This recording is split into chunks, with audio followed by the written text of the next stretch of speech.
Hello and welcome to the first panel of the day. So this one is I'm New Here and how to create professional opportunities as an immigrant. Now I'm very happy to be joined by Shaena, Hira and Jill. And just to kick things off and to understand where you come from, what's your story in Sweden, be good if we could do very quick introductions of each other. So Shaena, kick us off. Hi. So Shaena, and originally from Canada, been in Sweden for the last 10 years. How did I end up here? I am a love immigrant. Nice. And Hira, what about you? I'm originally from Pakistan and I moved here approximately 3 years ago to do my master's. Stayed here because I like the country. Great. My name's Jill. I'm originally from Scotland, and I have lived in Sweden now for 7 years. Mm-hmm. And like Shaena, I am a love immigrant as well. Nice. And just to give the audience some context as well, I am from the UK, so I'm also bred in Sweden, and I came here 4 years ago for work initially. And like Hira, stayed it because I liked it, and that's it. But you are all linked in some way in that you are very passionate about creating opportunities and creating a platform for immigrants in Sweden and telling their stories. So what do you see the commonalities between networking in Sweden versus previous countries that you've lived in? And I know all of you have lived in other countries post your native country and before coming to Sweden. So Hira, do you see any similarities? And also what countries have you lived in before to give a bit more context? I've hopped all over the place a bit. I've lived in the UK, the Netherlands and America for a while as well, along with Pakistan, of course. I would say there's a common thread there when it comes to people who perhaps don't grow up in a country trying to penetrate that job market, so to speak.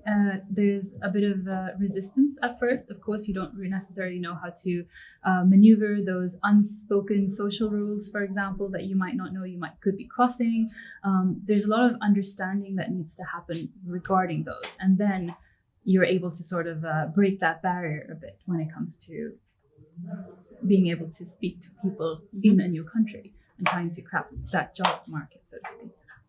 I see lots of nodding from either side of you. Jill, do you share the same thoughts? Yeah, definitely. I haven't traveled as much as you know, but I mean, I have moved from Scotland down to London, and then I was in Canada, and then moved back, and I went to Sweden. I came to Sweden, but there is definitely this journey. There's this kind of immigrant journey, and it not just within the job market, but within the life market as well, that everyone goes through to different degrees. You know, it's kind of a sort of bell-shaped wave that goes on about, you know, coming to the new country, experiencing the excitement, going through that honeymoon phase, and then kind of going into this dip of slow realization that, oh my God, everything is totally different, and I have to suddenly reacclimatize my own identity to a certain extent when it comes to entering the job market, entering, you know, the social scene and so on. So it's I completely agree. There's a lot of learning that needs to take place when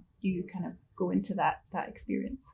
And you came to Sweden 10 years ago now, Shaena, right? Did you find that you adopted a new identity of sorts when you came? And how does Shaena 10 years ago compare to Shaena in Sweden now? I think, 10 years ago, so I came over pregnant with my second son and, did the whole mama ledig, mama fika, meeting that whole circle. And when I was trying to get work, just realizing that there's a lot of other people that are just as talented. I think I'm talented, that also are trying to find jobs. And what you need to do, especially 10 years ago when the tech scene wasn't what it was today, and where, English wasn't as, common in the workplace, was you need to sort of do something different. So I always say to people, like, instead of saying I'm looking for, say I offer, show how you bring value to company X. And that was sort of my light bulb moment when I did that. Like, the game changed completely. I really love that. Just changing the rhetoric and completely change how you approach opportunities. And I'm interested, so when you first made the jump over the water, whichever water that may be, what were you most fearful of in a professional sense, Jill, when you're moving to a new country and sort of establishing a new career as well? I think it's exactly what Shaena just touched on there. It's like, is my value as my skills, my experience, what I have to offer is it going to be valued? You know, will it be seen as something that is worth having within the context of, you know, the Swedish labor market, for example.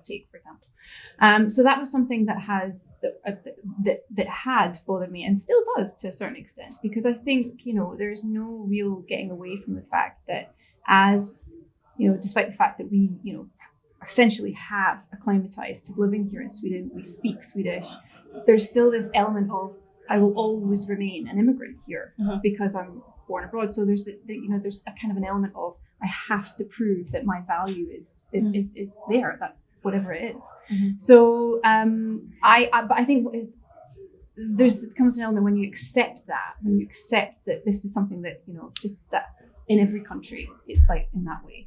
Then you kind of, it does seem that opportunities grow, they appear more often, and they're, you know, so I think, if I can add, I mean, I don't know, I look about like sort of, if you think about a brand, like brand recognition. So if I take, for example, a Canadian brand, CBC, which is the Canadian Broadcasting System, and you have SVT, the Swedish, like very similar, but most people won't know what the Canadian Broadcasting System is, right? But a lot of people in Sweden know.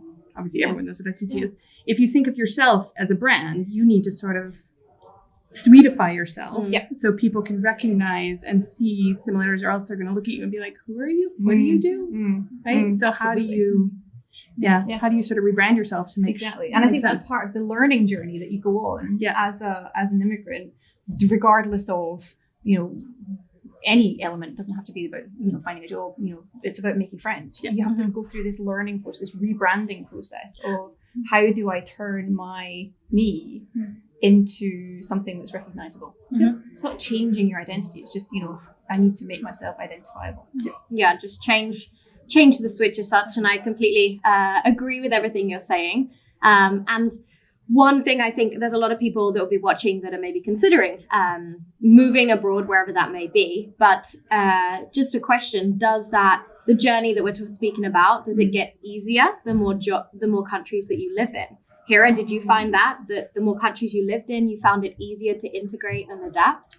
I would say both yes and no, in the sense that you learn to trust yourself a little bit more, that even if it's very difficult at the start, you know you will be able to adapt. But every country has a different set of values, a different set of requirements, a different job market out there. So it does get easier, but also it doesn't, because it's a different hurdle each time, right? So that's, I think, how I think about it. And coming to Sweden in particular, there was a bit of an aspect of time urgency as well, because I moved here when I was studying. So you have a certain amount of time to look for a job after that. And then trying to crack that job market in that specific time while having sort of completed the list of requirements, that you Swedify yourself a little bit more, you try to get a degree, you try to learn the language as well. That's an interesting experience, and definitely a learning curve as well, like you touched upon. And what was your approach, Shaena, when it came to networking? Coming to Sweden, or previously you've lived in Ireland and the UK as well. What's your approach, or what's your process when you first land in a country? I think it's finding your interest groups and, you know, joining them. So like for me, if that was, I love public speaking, so I joined Toastmasters, or finding the TEDx community, or also the immigrant community, right? And sort of identifying those little pockets of the people that are, number one, experiencing what I am, but also interested in the things that I am. And that's definitely what's sort of been good help. And if I could add on to that, because I went through the similar journey in the middle of a pandemic, so a lot of the in-person events were a bit out of the question.